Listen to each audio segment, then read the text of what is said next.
Well, it looks like those hateful hustlers known as Black Lives Matter are going to more or less get their way regarding a lack of a police presence at Toronto's upcoming Gay Pride Parade.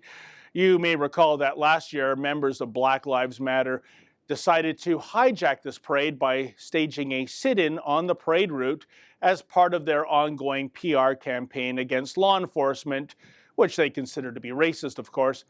As part of their demands, Black Lives Matter said they wanted the police banned from this year's Pride Parade, something that incredibly the Pride Toronto Committee is actually open to. Now, the city could have taken a principled stance by withholding the parade's $260,000 in taxpayer funding.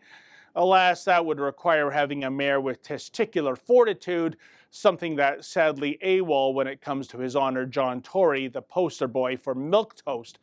Still, a so-called compromise was reached in which police can indeed attend the parade. It's just that they can't show up in their uniforms or carry their firearms. So the perversely ironic message to Toronto's police is this: yeah, hey, come to the Gay Pride Parade, but make sure you stay in the closet.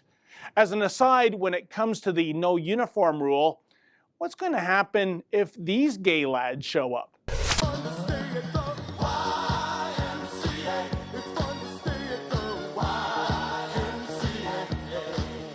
Gee, what would the uniform ruling be on the soldier character? Is military considered separate from police? And in addition to the motorcycle cop guy, I suspect that the Indians got to go too, thanks to that culturally appropriated headdress. But I digress.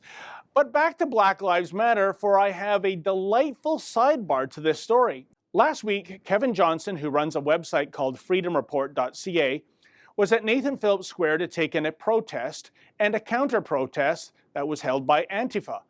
And what do you know? Johnson happens to come across Waleed Kogali. Now, Kogali is second in command at Black Lives Matter Toronto, and he's the brother of Usra Kogali. You might remember Usra's infamous tweet when she stated the following, quote, "Please, Allah, give me strength not to kill these men and white folks out here today. Please, please, please," end quote. Now, Usra never apologized for this racist rant, and instead of condemning her, Black Lives Matter shamefully rushed to her defense.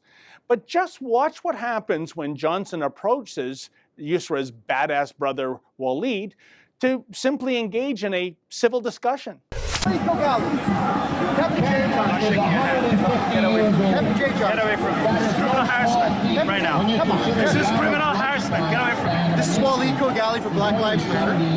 I'd like to say hi to him. He won't talk to me.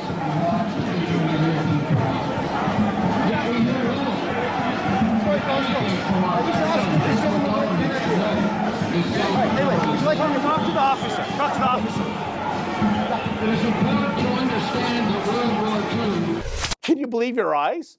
First, Waleed comes up with a bogus claim of criminal harassment, and then he goes running like a little scaredy cat to a white police officer, urging the policeman to put an end to the non-existent harassment. Wow, so much for Waleed's street cred.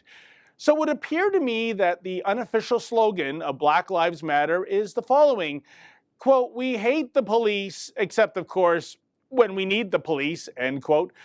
What cowards, what hypocrites, and shame on Pride Toronto and the City of Toronto for actually drinking the hateful Kool-Aid concocted by these racist liars. For the Rebel.media, I'm David the Menzoid Menzies. Like what you just saw? Then click subscribe below and never miss another Rebel video.